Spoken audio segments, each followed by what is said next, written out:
Para empezar, doy las gracias al Ayuntamiento de Hondarribia por recibirnos en este lugar precioso y a la Fundación Arma Plaza por organizar este quinto foro donde los temas propuestos nos ayudarán a construir el proyecto transfronterizo Crea City, llevado por las ciudades de Hondarribia, Pamplona y Bayona. Decíamos en la presentación y en el programa que las murallas son historia e historias. Y de eso va esta intervención con dos ponentes, dos amigos de Hondarribia y de las murallas, Montserrat Fornells, profesora, experta, comisaria en tema de patrimonio y arte y preocupada por cómo se cuentan las murallas, cómo se cuenta el patrimonio, a veces estando a la altura del objeto y su valor, pero muchas veces no. Y preocupada de que esta no sea una preocupación de las autoridades competentes. Y Gaizka Aranguren, un personaje especial, dedicado en cuerpo y alma con su empresa Labrit Multimedia, a que la memoria, las historias de vida de la gente, el patrimonio inmaterial no se pierda, quede ahí para recordarnos quiénes somos y que pese a revoluciones tecnológicas en curso, no nos diferenciamos tanto de nuestros abuelos y abuelas, sus preocupaciones y sueños. Y está aquí para contarnos que las murallas están repletas de historias, construidas con historias, a veces trágicas, a veces muchas más, o por lo menos eso queremos creer nosotros, hermosas. Y perdón por mi castellano.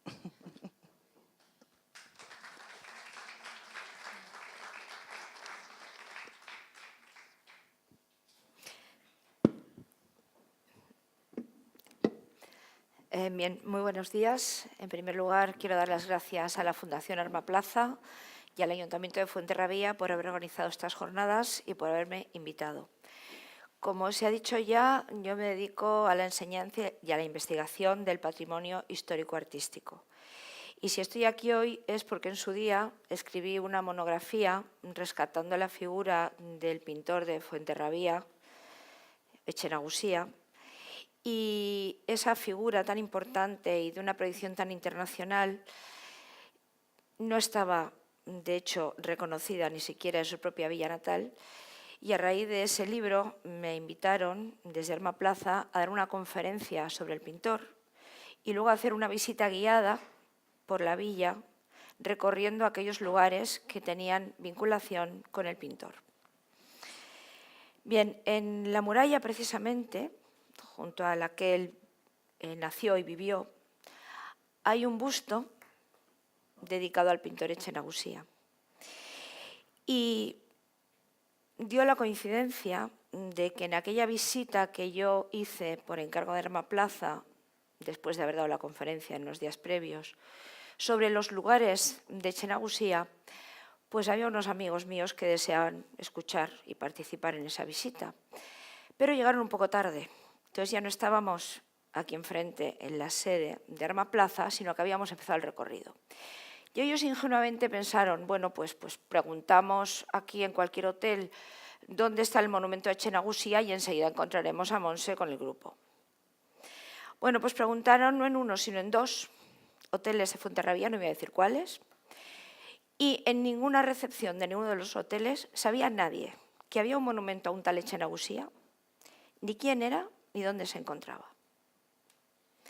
Esto nos lleva al motivo de mi intervención y al motivo por el que me han invitado. Y es que, curiosamente, en este país, y me refiero no solamente al País Vasco, sino a España en general, se ha apostado por una formación en el mundo del turismo vinculada al hotel de Sol y Playa y se ha descuidado completamente la formación de unos agentes turísticos con una buena formación de base histórica y artística, capaces de explicar y poner en valor el patrimonio. Cuando precisamente lo que estamos pretendiendo es un turismo de calidad, que vaya también a hacer visitas culturales y patrimoniales, nos encontramos con que tenemos una formación, unos grados de turismo que son realmente ineficaces para ese fin.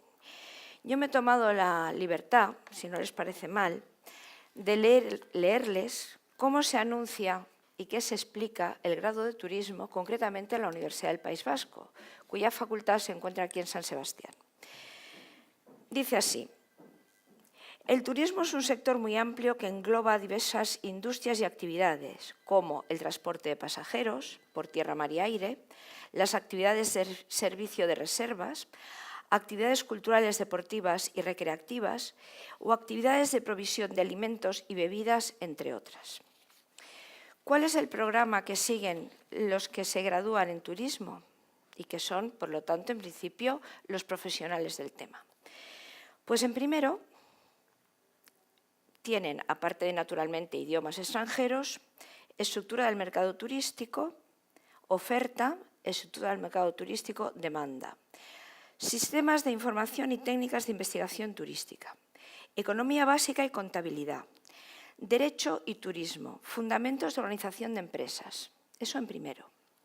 En segundo, análisis contable, economía de la empresa turística, operaciones y procesos de producción en el alojamiento y la restauración, formación humana en valores, operaciones y procesos de producción en transporte e intermediación turística. Tercer curso. Ya es el último, no quiero aburrirles. Dirección financiera de empresas turísticas, gestión de personal en empresas turísticas, marketing turístico y digital, gestión de congresos y eventos, dirección hotelera, gestión del transporte y la intermediación turística, ética cívica y de la profesión. Y existe como únicos elementos relacionados con aquello que estos especialistas, entre comillas, deberían divulgar y poner en valor, dos materias que una se llama Destinos Turísticos de España, así en plan genérico, y otro se llama Destinos Turísticos Internacionales. Como pueden ver, esto es la causa de que tengamos una situación en la que los guías de turismo rara vez tienen una formación básica sobre historia y sobre patrimonio artístico. De manera que, cuando a mí me ha ocurrido que me han llamado para dar cursos de posgrado, es decir, para estas personas que ya tienen el título en la universidad, me he encontrado que el curso que yo pretendía dar, que era Patrimonio Artístico de Guipúzcoa, por ejemplo, no lo podía impartir. ¿Por qué? Porque no conocían ni la historia de Guipúzcoa ni la historia de España. Porque no distinguían si algo era gótico o era barroco. Porque no tenían absolutamente ninguna información en estos campos.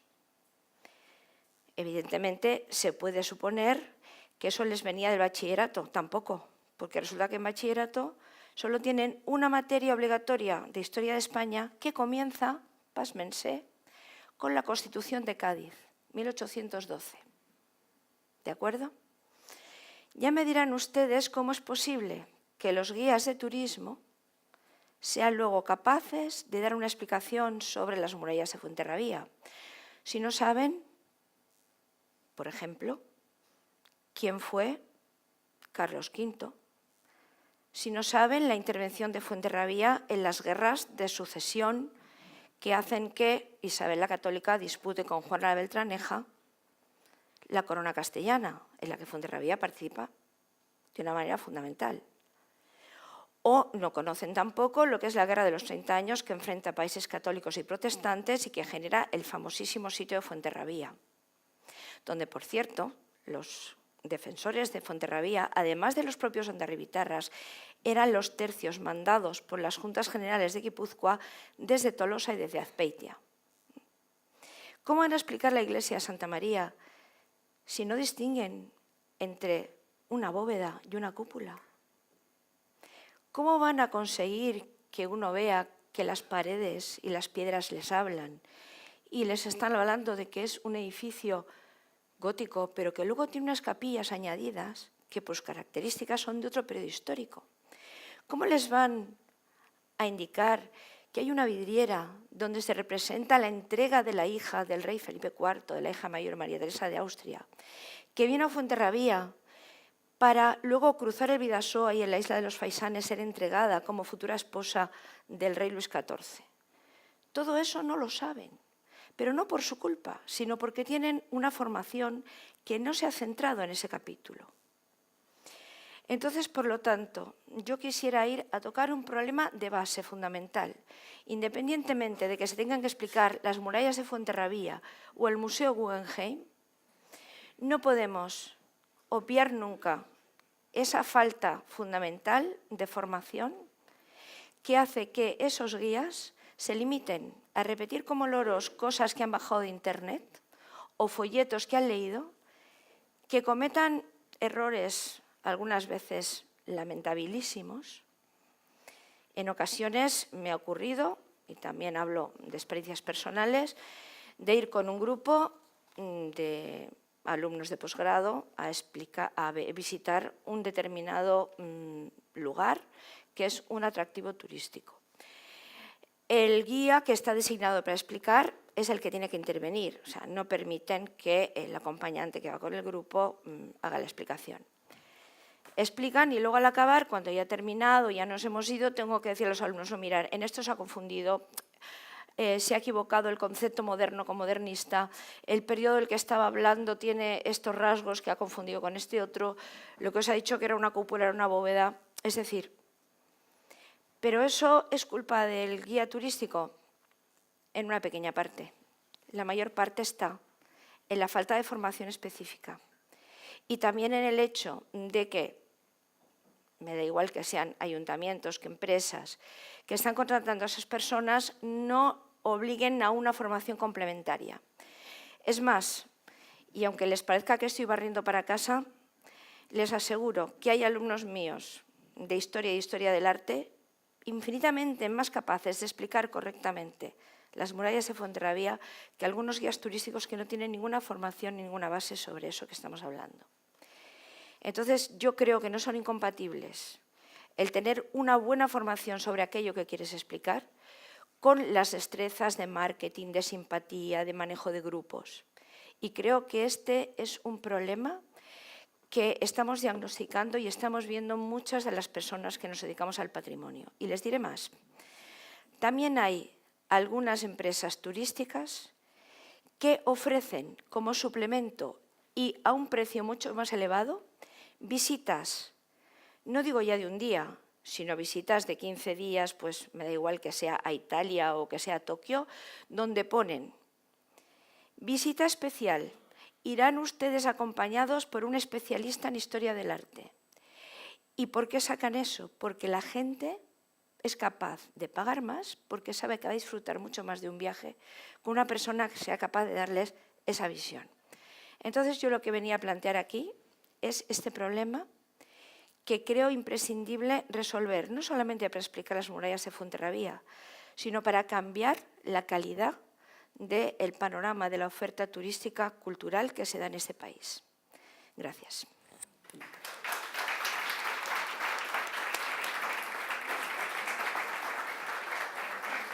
Yo, viendo la intervención, creo que me he equivocado de orden, porque creo que primero tenía que haber hablado Gaizka y luego, sí, ha sido culpa mía, y luego Montserrat. ¿En qué sentido? Hemos abierto un montón de ventanitas antes, la que nos va a abrir ahora Gaizka es esa también, la muralla llena de historias. ¿Y qué ha hecho Montserrat? Ha hecho una visión crítica de eso, de cómo contar todo eso que son las murallas, de cómo contarlo, ¿no? Por eso digo, tendría que haber sido la última, porque está hablando ya de cómo comunicar, ¿no? Yo creo que ella ha puesto el dedo en la llaga en una parte.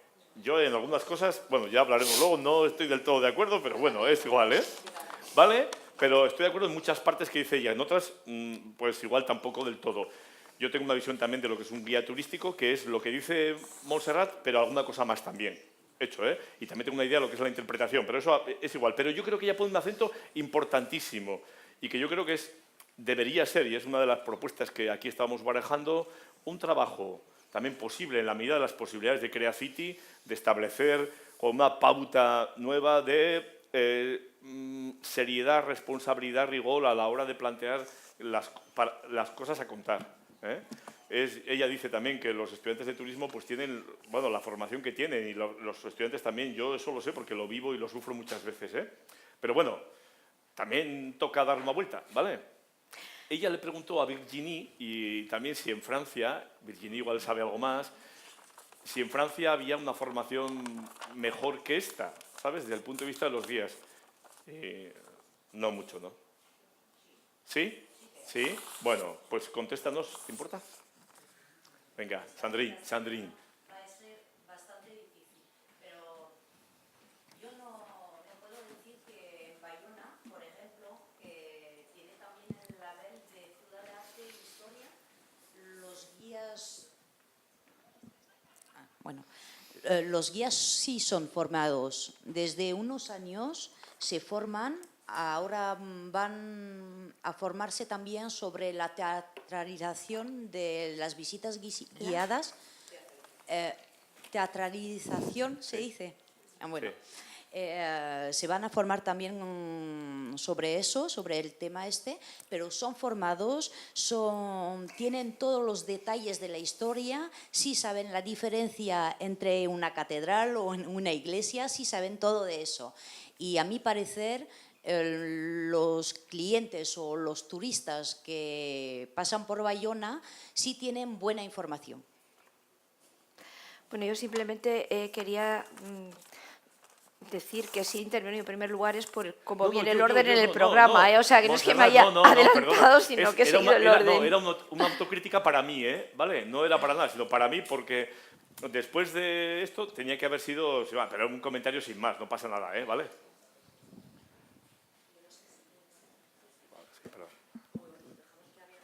No, sí, igual que hable Gaizka y luego continuamos, ¿vale?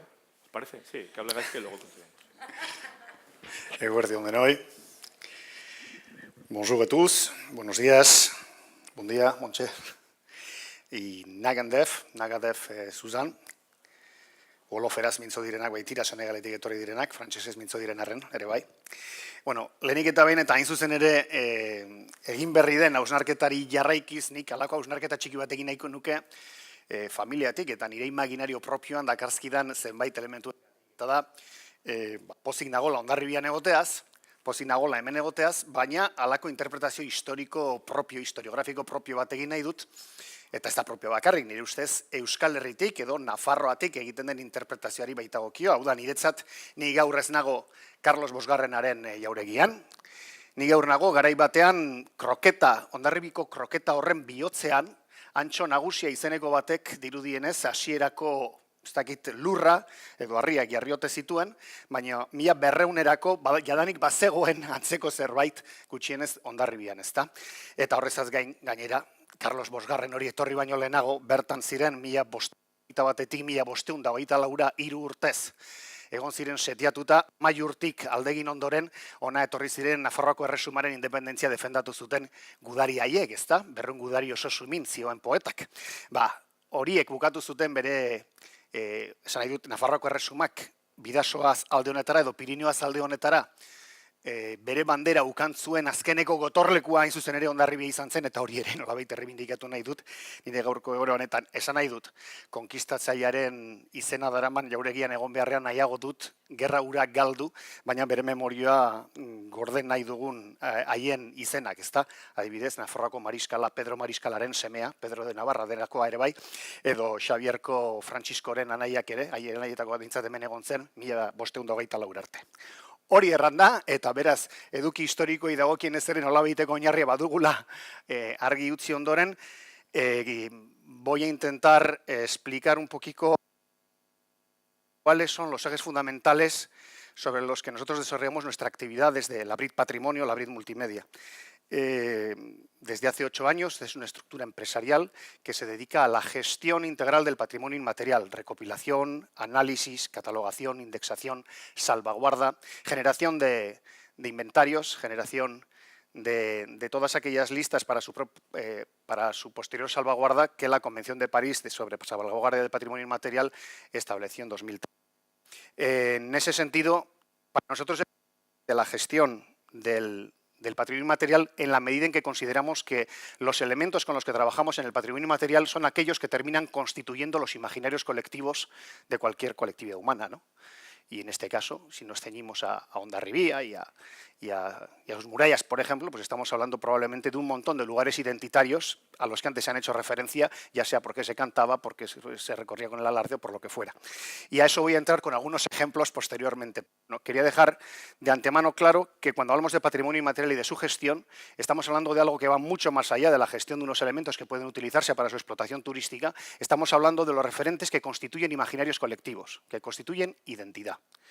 Y hoy en día, es una conversación que tuvimos hace unos 3 años en la Oficina Mundial del Turismo en Madrid, cuando se está hablando de que de los 6.000 millones de movimientos turísticos que se producen en el año en el mundo, un 20% e increciendo están relacionados con el turismo cultural e identitario, turismo que está buscando ese tipo de elementos de los que aprender, de los que saber más, ¿verdad? Bueno, pues me parece que es especialmente importante, ¿no? Y además es un turismo específico. Pero no hablamos únicamente de turismo, hablamos también de identidad, de colectivos humanos. Eta zentzu horretan, nik uste dut azpimarragarria dela zuzen ere alkateak hemen gaur goizean aipatu duen karta hori, ez? Karta horretan, Hondarribiko gutun horretan aipatzen da zuzen ere, harreman hori patrimonio material, patrimonio inmaterial, eta bien arteko uztarketaren beharra. Hasta ahora, en buena medida, nos hemos venido, o sea, la Administración se ha venido preocupando del patrimonio material, de su conservación y de su puesta en valor. Hoy es el día en el que está obligada la Administración, toda la Administración, a poner en valor también su propio patrimonio inmaterial. Pero para eso, evidentemente, primero hay que identificarlo, hay que recogerlo, hay que catalogarlo para poder luego utilizarlo, ¿verdad? Y en ese sentido voy a traer, bueno, pequeños ejemplos, algunos relacionados con las murallas, que es lo último que estamos trabajando precisamente en Iruña y en relación con Creacity también. Y los ejemplos, cuando estamos hablando de patrimonio inmaterial y estamos hablando de testimonios de vida, estamos hablando de aquellas vivencias y experiencias, pueden ser relacionadas con el oficio, pueden ser relacionadas con vivencias mucho más prosaicas a las que hacía referencia precisamente Jon Alonso, ¿no? Pero que al final son aquellos que conforman esos elementos del imaginario individual que una vez compartidos se convierten en imaginario colectivo y generan conciencia colectiva, generan identidad grupal. Y bueno, y ahora vamos a descender al ejemplo concreto, ¿no? En Iruña, bueno, pues en Iruña, en relación, por ejemplo, con las murallas, hay una cuestión que la inmensa mayoría de la ciudadanía de Iruña no es consciente hoy en día, pero, por ejemplo, quienes durante el siglo XX más utilizaban las murallas eran, esto se oye a medias, ¿verdad? A veces sí, a veces no, ¿o qué? Sí, vale. No sé si llega a ver bien, son cordeleros. En el baluarte de Guadalupe, los cordeleros. ¿Y por qué utilizaban los cordeleros las murallas? Porque necesitaban sitio a manta. Necesitaban mucho sitio. Ahí veis el sitio que utilizaban, ¿no? Del Archivo Municipal de Pamplona. Y esta foto en concreto, ahora va a ir en bucle esto, pero esa caseta que está justo al lado de esto mismo, es el baluarte de Guadalupe, es decir, lo que es hoy en día todo el mundo llamamos el Caballo Blanco, si habéis ido por Iruña, ¿verdad? Que tiene una vista magnífica a toda la cuenca, pues esa caseta en concreto, que ahí guardaban sus cosas los cordeleros en su momento, hoy en día la inmensa mayoría de la gente no lo relaciona tanto con los cordeleros porque no es consciente de que precisamente se utilizaba para eso, sino que hoy, y hace unos días me acuerdo que en Twitter se mencionaba esta caseta por parte de alguna gente senior ya de Iruña y decían, ¿quién no se ha subido al tejado de esa caseta cuando iba pasando por ahí con su padre y con su madre, ¿no? Y le contestaba otra persona, ¿y quién no ha llorado de la bronca que se ha llevado, ¿no? Por subirse ahí? Y eso forma parte de esa identidad individual, de ese vivir la ciudad, en este caso relacionada con las murallas. Los cordeleros como oficio y una cosa tan simple y tan llana, pero a las personas que somos de Iruña, incluso los de fuera, porque los críos, yo no sé qué atractivo tiene la verdad ese tejado, pero es sistemático. Si uno va por ahí, a nada que haya buen tiempo, siempre hay críos y crías en el tejado. Y siempre hay alguna madre o algún padre echando la bronca para que se bajen, ¿no? Antes de que se rompan la crisma o lo que sea. Bueno, son ejemplos muy, muy concretos. Y en ese sentido, otro segundo ejemplo, que no traigo aquí imágenes, pero es muy significativo porque se ha hecho mención también a ese elemento gastronómico. Uno cuando está ahí donde los cordeleros y sale a la puntica del Caballo Blanco, del baluarte de Guadalupe y enseña toda la cuenca de Pamplona, que hoy está llena de casas, que anteriormente estaban las huertas, ¿verdad? Fundamentalmente al lado del río, porque el río pasa por abajo, que es la defensa propia de las murallas de Iruña. Pero antes de que hubiese esas casas, hoy todo urbanizado, lo que había que era pues había cereal, por eso la cuenca de Pamplona se dice que los agricultores de la cuenca de Pamplona siempre eran gente de pasta, porque el cereal por lo visto salía bastante bien. Dicen que junto con Hilde y alguna zona del Rin alemán es una zona especialmente productiva para el secano, en la medida en que la pluviometría es muy regular en la cuenca de Pamplona y entonces, bueno, no falta agua todos los años para que en secano incluso no haya ningún problema y todo lo contrario. Pero aparte de cereal, sobre todo lo que había era chacolí. Y hoy en día, cuando uno hace una visita por allí y le dice a la gente de Pamplona mismo, y a la de fuera también, imagínate a los de Hondarribía, que se creen que el chacolí es cosa de costa, seguramente muchos de ellos, ¿no? Y no solo en Hondarribía, en muchos otros lugares. No, era chacolí tinto, estaba petado la cuenca de Pamplona de chacolí tinto, y de hecho había bares y había chacolindeguis. Y mucha gente, chacolí, no me fastidies aquí. Y para que la gente diga, ay, pues es verdad, la gente de Pamplona, les tienes que recordar canciones de San Fermín, que esas sí se las saben, que eso también es patrimonio inmaterial. Pero ese patrimonio inmaterial es lo que nos permite reconocernos a nosotros mismos en esa comunidad. Y les dices, dos cosas tiene Pamplona que no las tiene Madrid, cosicas tiene Pamplona que no las tiene Madrid, el encierro de las chavalas y el famoso chacolí, o no nos gusta el chacolí, pero el vino tinto sí, ¿no? Bueno, ahí va, pues es verdad, eso sí que canta, ¿no? Bueno, y había chacolindeguis y había y pues te fastidiaba la tripa como fastidiaba, por eso se daba evidentemente mucho mejor el vino, que entonces sí se diferenció y vino, de allá, ¿verdad? Entre otras cosas, por el trabajo que se ha hecho en la costa con el chacolí, pues se acerca mucho. Bueno, y evidentemente hay otras experiencias que antes también, y os voy a contar una propia, porque además tiene su gracia, ¿no? Evidentemente los fosos han sido un lugar de esparcimiento también, los adolescentes y no tan adolescentes, y si fueran San Fermines también, pues ibas a hacer manitas, ¿no? Y os cuento la experiencia personal porque me ocurrió que teniendo 20 años y con mi novia decidimos que una noche de San Fermín nos íbamos a ir a los fosos a hacer manitas. Precisamente la noche que hasta las 4 de la mañana no fui a casa, yo era encierro, a las 12 de la noche estaba siempre en la cama y aquella noche pues hasta las 4, claro, en fin, pues hasta las 4 de la mañana en los fosos y me levanté al encierro y ahí tuve el accidente con un Osborne que, bueno, me dejó cojo para mucho tiempo, ¿verdad? Con una acogida muy fuerte y, bueno, está relacionado también, ¿no? Y es curioso, por eso lo contaba. Bueno, y hay que reconocer además que las murallas de Iruña son las que más muertos han generado en San Fermines en mucho tiempo. Por eso ahora están valladas y no dejan a la gente que se ponga ahí a dormir o a hacer manitas porque se caían para abajo y se mataban, ¿no? Eso también es patrimonio inmaterial. Eso hay que saberlo porque así sabes por qué están valladas y ahora los naranjitos no dejan que la gente duerma allí.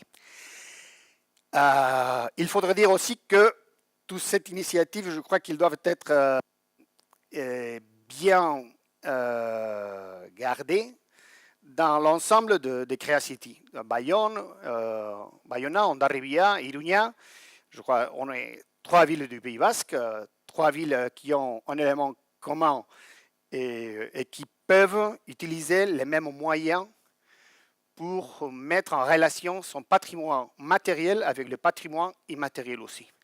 Il ne faut que mettre en marche cette stratégie dans Creacity ou ailleurs aussi, chaque ville. Ejemplos concretos desde el punto de vista audiovisual de las aplicaciones que la gestión del patrimonio inmaterial tiene en el ámbito turístico. Os voy a poner una finalizada, que es la que hemos trabajado para el Gobierno de Navarra en relación con la Foz de Arbayún. Yo creo que la Foz de Arbayún es un paraje natural suficientemente conocido en toda Euskal Herria, con una fuerza, bueno, pues junto con las gargantas de Cacueta probablemente sea de lo más potente que hay visualmente, ¿no? Y os voy a poner porque la Foz de Arbayún, donde pasa el río Salazar, que luego se junta con el Irati, era lugar de paso de los almadieros, cuando pasaban los almadieros. Y nosotros hemos recogido todavía, evidentemente, testimonios de aquellos almadieros. Y luego eso hay que ponerlo en valor, pues, por ejemplo, así.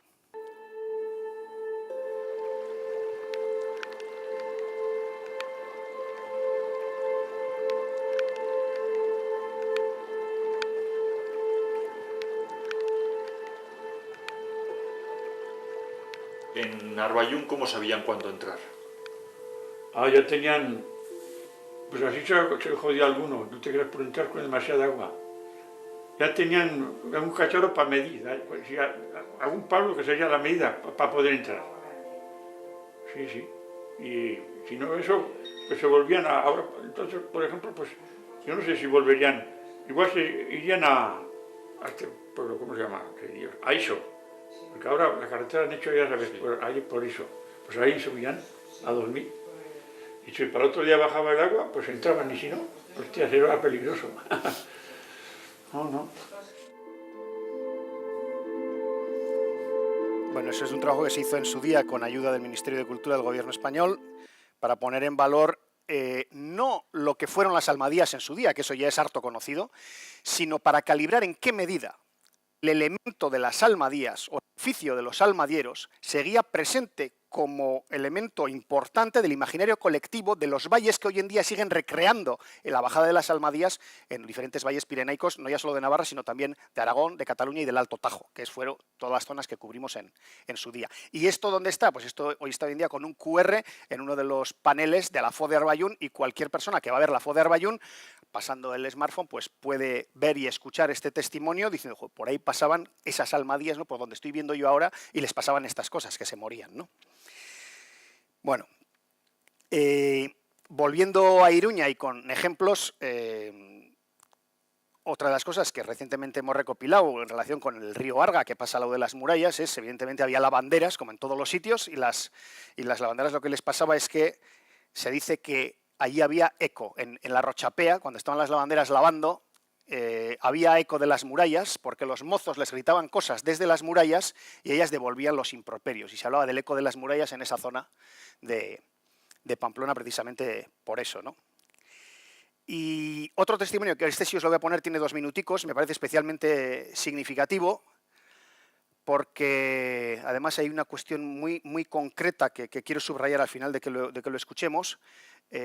Otro ejemplo de inclusión del patrimonio inmaterial en todo lo relacionado con las murallas es que el patrimonio inmaterial termina formando parte también del diccionario, ¿no?, de cada lugar, y lo mismo que el diccionario de los dichos y de Iribarren o lo que sea, pues en Pamplona todo el mundo sabemos qué queremos decir cuando decimos eres más viejo que los fosos, o eso es más viejo que los fosos, ¿no?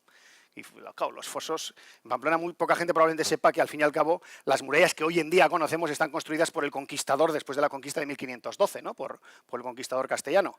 Pero más viejo que los fosos ya no se puede ser más, ¿no? Pues eso es una frase muy típica de Pamplona. Vamos a escuchar el testimonio, en este caso, de la última vendedora de pescado de Larga en el mercado de Santo Domingo, y que también iba por las calles de Pamplona vendiendo madrillas y barbos pescados por su padre. Y hay una palabra que dice, sobre la cual después querría reflexionar con vosotros. Y ese pescado que pescaban, ¿luego qué hacían? Pues vender. ¿Dónde? Pues yo iba a la plaza, y lo que sobraba de la plaza me ponía mi madre un burute con un trapo en la cabeza, me ponía la cesta, me cogía otra cestica así, con un peso que me hizo mi madre, con 2 platillicos, y me iba por las afueras a vender. Me iba por el camino a la Fuente de Hierro, me iba por el Churrama, que era viejo, por la carretera Estella, que había y hacía la paradica en Díaz, que había una tiendica ahí, y en La Modesta, que había otra tiendica donde Churrama, donde la Fuente de Hierro, ahí hacía las paradicas. Y me iba a las entradas y les gritaba a las mujeres. ¿Y qué me ha dicho? ¿Que llevaban la cabeza? Sí, con un butre, me hacía mi madre, un butre, un redondo de esos, así, y me ponía mi madre la cesta, otra en el brazo y tira para adelante. Y les metía cada grito. ¿Qué decía?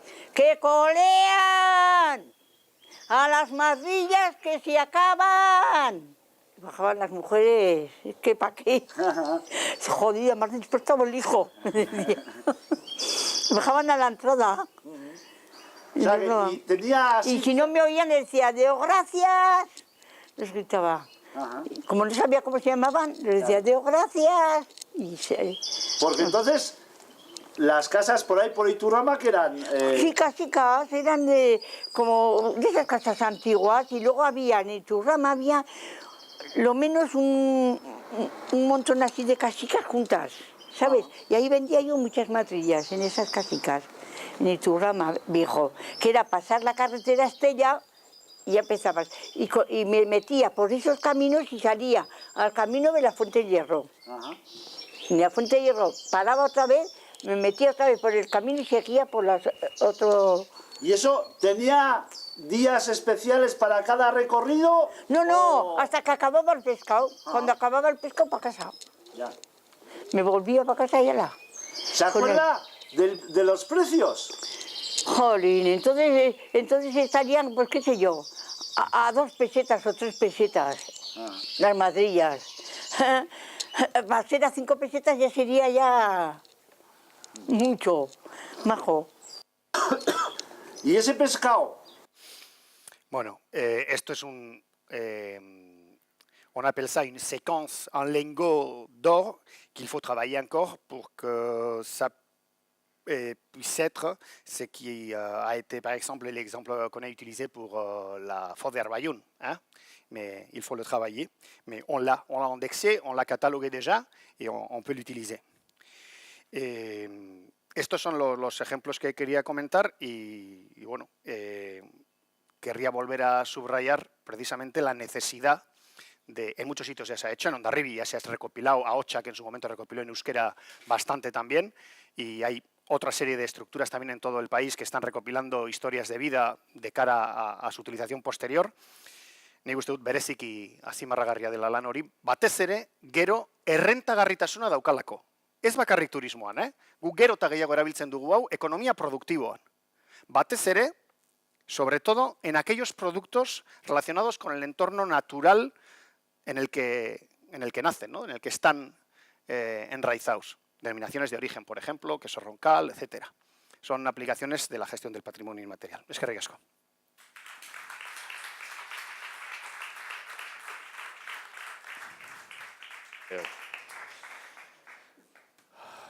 Chulo, ¿no? Chulo, ¿no? Bueno, veis lo que hay. Ya os dije yo que era un personaje especial, ¿no? Los dos, pero a Aiska le conozco y muy especial para esto. Bueno, dos cosas. Los dos tienen en común, los dos participantes, una cosa, rigor. ¿Os dais cuenta, no? Rigor. Parece muchas veces, ellos también a veces lo han deslizado, y yo no estoy de acuerdo en eso, como que el turismo no es riguroso. El turismo es esta cosa que hacen 4 chalas, cogen y cuentan cosas porque la paella de plástico, el vino y tal. Y yo lo que hago, y llevo 20 años trabajando en eso, tiene ese rigor. No solamente tiene ese rigor, sino cuando construimos un producto turístico, la primera pregunta es, ¿cómo soy útil a la gente? Fíjense, ¿cómo soy útil a la gente? ¿Útil para qué? Para resolver, ayudar o coincidir o tocar algunas de las necesidades que tenemos nosotros. Que las necesidades no son solo tangibles y económicas, también son intangibles. En este paréntesis que todavía dura y lo que va a durar de crisis económica, ¿quién no ha pasado ansiedad? ¿Quién no ha pasado angustia? ¿Quién no ha vivido incertidumbres? Todos. Todos. Y todos las proyectábamos de 1000 maneras, en la familia, en la calle, en los sitios, en el trabajo. Bueno, nuestro trabajo, por lo menos el que yo he hecho en el ámbito del patrimonio, con el rigor que planteaba Montserrat, pero añadiendo alguna cosa más que tenía. ¿Cómo puedo ayudar a que la gente, ostras, se sienta un poquito mejor? Se sienta más cuidada, más protegida, más atendida. Es decir, ¿cómo soy capaz, utilizando el patrimonio y lo que significa del lenguaje emocional, lenguaje artístico, llegar al corazón de la gente y a la vida de la gente? Es decir, mirad, el turismo tiene que ser riguroso como punto de partida en su material y en su manifestación y en su utilización y su recogida, y luego tiene que ser útil. Por eso, con independencia de lo que dice Aiska, esto se puede utilizar en más cosas, es verdad, pero en el turismo también, el turismo bien. Y como decía Montse, lo que se cuente tiene que ser riguroso. Otra cosa es que tú no tengas que contarlo todo, que es un poco lo que yo, bueno, puedo discrepar, ¿no? Un poco. Y que además hay otras lecturas que la gente no solamente busca historia del arte, que es verdad y ha sido de tiempo, y hay gente que busca específicamente, pero la historia del arte trufada con otras cosas, lo inmaterial, lo antropológico, lo emocional, la vida es lo que configura ese producto que estamos demandando, a veces no conscientemente, pero inconscientemente. Sí, pero todo tiene que tener rigor. Por eso hemos venido aquí. Y por eso yo digo, Creacity tiene que ser un peldaño, un altavoz donde diga, lo que se hace aquí tiene ese rigor que estamos buscando. Hemos visto, fijaros, todo lo que hemos abierto ventanitas, bueno, Fernando se ha quedado a pocas, ya veréis luego, él tiene más cosas para contar, muchas más. Sí, porque me mira así como diciendo, oye, a mí me has dejado hablar poco, vale, sí, pero ya volveremos luego más. No, tiene mucho que contar, pero además de eso hemos abierto ventanas distintas que hemos asociado y luego Montse ha puesto el dedo en la llaga sobre esas cosas. Eso solamente se hace bien si se hace de una manera rigurosa. Luego ya verás cuando a la tarde vendrá Iñaki, va a plantear qué es un producto turístico y cómo se utilizan estos materiales y luego va a haber distintas experiencias, ¿vale? Bueno, esa es mi lectura de las cosas. Bueno, que es un poco el papel que me toca, pero ahora les toca a ustedes. El que quiera preguntar, que pregunte lo que quiera. Sí. ¿Está aquí? Ah, vale, ella.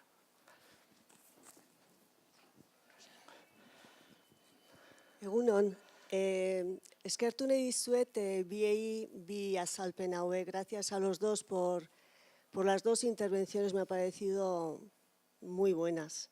Eskerrik asko Gaizka oroiarazteagatik nun gauden, baina Carlos V baina lehen. Mila esker. Me han parecido las dos intervenciones muy interesantes, entre otras cosas porque yo también, bueno, yo soy amante de la historia y sobre todo muy amante de las historias y de la memoria esa colectiva que tenemos, ¿no? Intento trabajarla. Creo que un buen profesional del turismo también tiene que ser un buen profesional de la historia, de las historias, del arte. Además, habéis dicho, ¿no?, que el 20% del turismo está encaminado, si he entendido bien, va encaminado hacia este sector. También has mencionado, Montserrat, que queremos un turismo de calidad. Eso es lo que estamos escuchando una y otra vez en todos los medios de comunicación. Un turismo de calidad a veces me da miedo si no estamos hablando de un turismo más caro, que lo que hace es encarecernos a los habitantes de la zona todavía un poquito más nuestra parte de ocio. Turismo de calidad es también poder explicar los alchorras, ¿no?, los tesoros que tenemos aquí y explicarlo con rigor y profesionalidad. Me interesa mucho la memoria esta colectiva que tenemos y aquí en el Bidasoa, como en otros sitios, claro, pero yo sé más de esta zona, pues tenemos varios temas bastante interesantes que igual la Brit Multimedia también podría recoger, como es, por ejemplo, el del contrabando, que ha sido durante muchísimos siglos una seña de identidad de los dos lados de la frontera, que servía, así como la comida, para que se reunieran diferentes personas de un lado y de otro, utilizando como idioma común el euskera, ¿no? Quiero por este lado también añadir que en ese sentido también Armaplaza Fundazioa sí que está haciendo una labor, en mi opinión, importante al ofrecer a los ciudadanos y las ciudadanas de Onyarbi la posibilidad de todos los meses, ya es el segundo año consecutivo, pues primero una charla y luego una visita guiada precisamente para que los que vivimos aquí seamos conscientes o sepamos, nos informemos, nos informemos sobre nuestras historias que luego podremos transmitirlas a las próximas generaciones. Bueno, sobre todo agradeceros vuestras dos intervenciones, me han parecido fantásticas.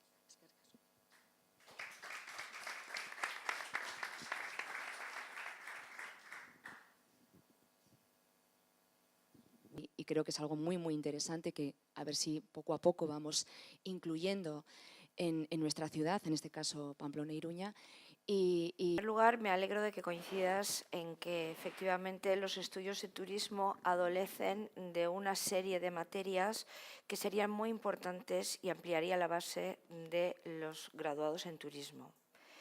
Eso, además, debería ir ligado a una especialización dentro de la carrera de turismo, porque no debería ser nunca lo mismo una persona que quiera especializarse en gestión de hoteles que una persona que quiera dedicarse a ser guía del patrimonio. Entonces, estamos de acuerdo, creo, en que es necesario una reforma, un replanteamiento de los estudios de turismo, sobre todo siendo un sector tan importante en la economía de este país. Por otro lado, también quería comentarte que, desde mi punto de vista, no debemos olvidar que al margen de las grandes ciudades, bueno, Pamplona es una ciudad muy importante desde el punto de vista turístico, Barcelona, etcétera. Luego tenemos cantidad de poblaciones repartidas por toda la geografía, como es el caso de Fuenterrabía, de pequeño tamaño, donde, sin embargo, no se puede dar esta especialización que tú me estás planteando. Bueno, es que nosotros gestionamos los recursos turísticos del ayuntamiento, pero luego tenemos unos guías que son efectivamente especialistas en historia del arte, en arqueología, en lo que fuera. La realidad de la inmensa mayoría del turismo que no ocurre en grandes ciudades con recursos es donde se encuentra este fenómeno que te estoy diciendo. Kasik ideologiko esan genezaken hainbat kontutan, ez? Eta alde hortatik berak aipatu duen txakolinaren adibidea oso niretzako oso ezaguna da, hain zuzen ere nire horretaz aritu izan naizelako zerbait. O pueden ser unos estudiantes de 15 años, que ahí te quiero ver, o pueden ser unos niños pequeños, como nos ha pasado a nosotros, que nos dicen niños de una Icastola de 5 años, explicarles la muralla medieval. O puede ser una pareja muy interesada en las murallas o en la iglesia o en el estilo gótico. Es decir, yo creo que esa persona, ese guía, tiene que estar muy bien formado, tiene que saber cómo atender a ese grupo, hacer esa visita personalizada, saber mover ese grupo en tiempos. En fin, es un tema complejo. Aquí tenemos, yo creo que bastantes estudiantes que han venido hoy. Y yo también sé y veo a gente que hace de guía, que trabaja como guía turístico, ¿no? Entonces, a mí sí que me gustaría que comentaran qué dificultades encuentran ellos en su trabajo, ¿no? Porque hay que tener en cuenta que van a ser el último eslabón de la visita. Es decir, después de la visita guiada que van a hacer, es la impresión con que se van a quedar la gente que nos visita, ¿no? Entonces, os animo un poco a que nos digáis cómo es vuestro trabajo y qué dificultades os encontráis, ¿no? Bueno, yo no soy guía turística, yo, como la compañera que hablaba antes, hice la diplomatura de turismo en Deusto hace muchísimos años. Igual que mi compañera, las asignaturas ya veo que no han cambiado nada. Creo que yo en mi época daba geografía, historia no dábamos para nada. Estaba para mí un poco la diplomatura más dirigida al tema de empresa, yo creo, es mi apreciación. Entonces sí que creo que no ha cambiado nada, pero como en todas las carreras universitarias en este país, sales al mercado laboral y muchas veces no te enseñan lo que te han tenido que enseñar. Tienes que realmente trabajar, es decir, trabajo personal. Y luego yo creo que es un oficio también que hay mucho intrusismo. Hay mucha gente que igual no es de la profesión, pero que está en el sector, ¿no? Y de acuerdo con mi compañera también en que efectivamente no es lo mismo un historiador que una persona que ha hecho una diplomatura de turismo. No tiene nada que ver. Entonces creo que el historiador, efectivamente, el que ha hecho historia del arte, puede dar ese rigor que estamos pidiendo, el de turismo también, pero con trabajo personal. Creo, esa es mi opinión. A los que se refiere, yo creo que Monse sobre todo, los que vienen con los turoperadores, con los también, que hay que verlos, que hay que escucharlos. Cuando llegan a Salamanca contando, yo porque trabajo mucho en Salamanca y tal, cuando llegan a Salamanca contando cosas, pero ¿de qué ciudad? ¿Pero qué es esto? ¿Qué pasa aquí? ¿No? Entonces, el mundo de los guías es un mundo complejo. Es decir, tenemos tres cosas: la certificación y la formación, primera cuestión. La segunda cuestión, que tiene que ver con la diversidad que el turismo es, que no solamente se dedica a un target que decía a un sector, sino a muchos sectores con intereses diferentes, y que hay que tener esa capacidad o esa especialización en la medida de lo posible.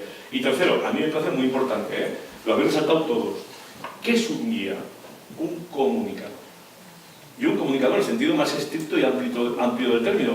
Un comunicador, para comunicar, tiene que saber de lo que comunica. Un buen profesor, y yo lo aplico siempre a los guías que formo, un buen profesor tiene que saber de tres cosas. Sabe sobre los contenidos. Si no sabes sobre los contenidos, lo que hacemos ahora, lo que hacemos todos, oye, no hay rigor, y si no hay rigor dices cualquier cosa. Saber hacer, es decir, metodologías de trabajo de grupos. Yo hago un grupo cuando tengo lo primero que pasa inconscientemente, yo hago un sociograma rápido, digo, atención, Eusebio, son 35, 3 niños, aquel un pelotudo, aquel no, aquel está dependiente de su madre, aquel le pasa esto, ¿sabes?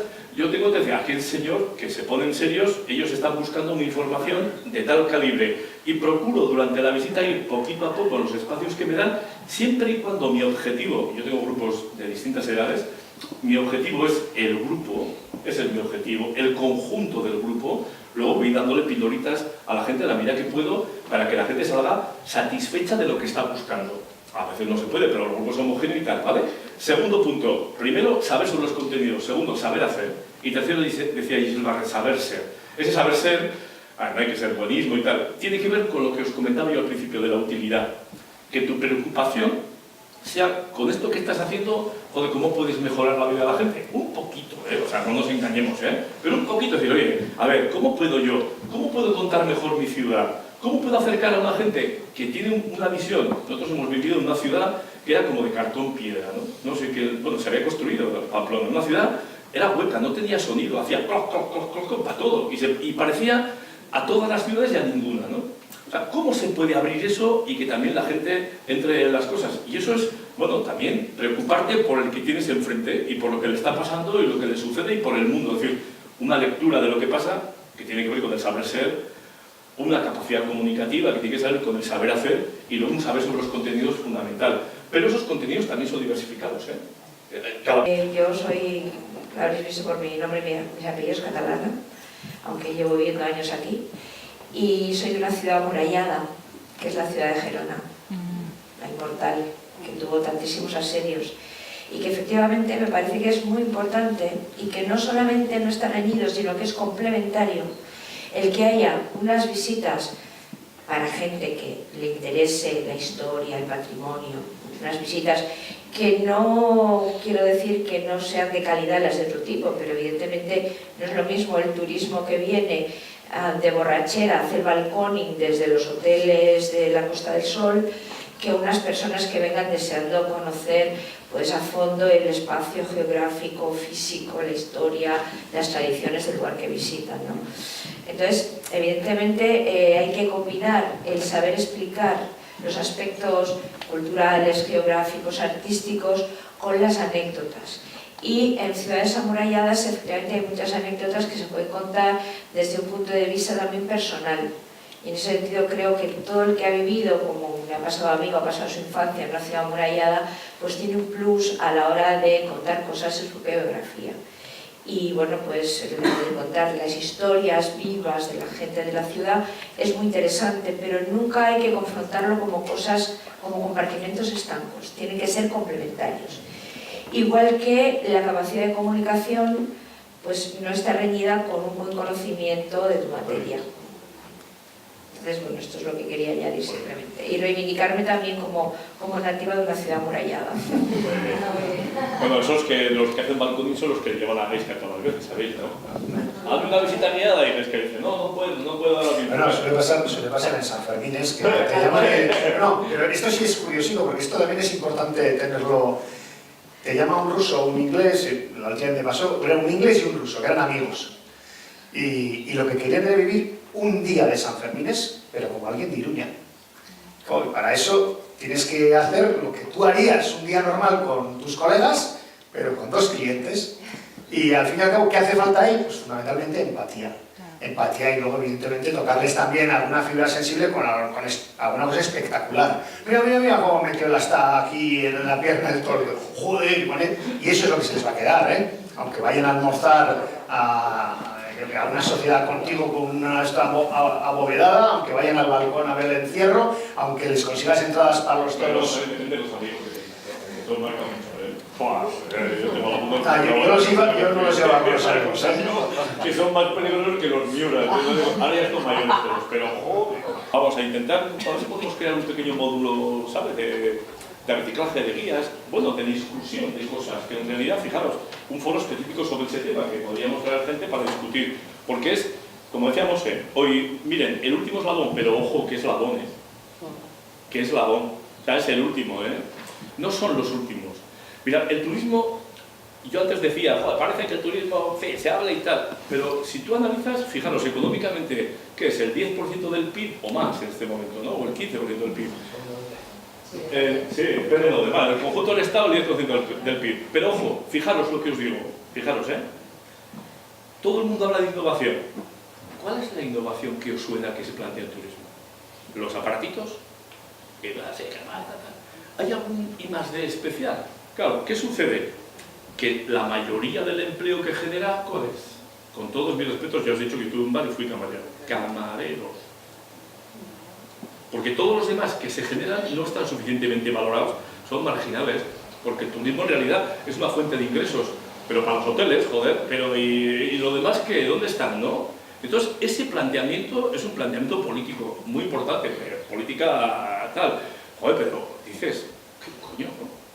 Bueno, en fin, finalizada la mañana. ¿Qué les ha parecido? Yo por eso como dejamos por la tarde. ¿Interesante? ¿Sí? Sí. Salvo Gaisca, lo demás está fenomenal. No, pues bien, ¿no? Sí. ¿Responde al objetivo que os marcamos al principio? Sí. ¿Qué queríamos? Las murallas como un ser vivo, las murallas como un collage de cosas, que todas construyen esas y nos relacionamos con ellas. ¿Sí? Mi crítico preferido, Alonso. ¿Sí? ¿Vale? ¿Vale? Bueno.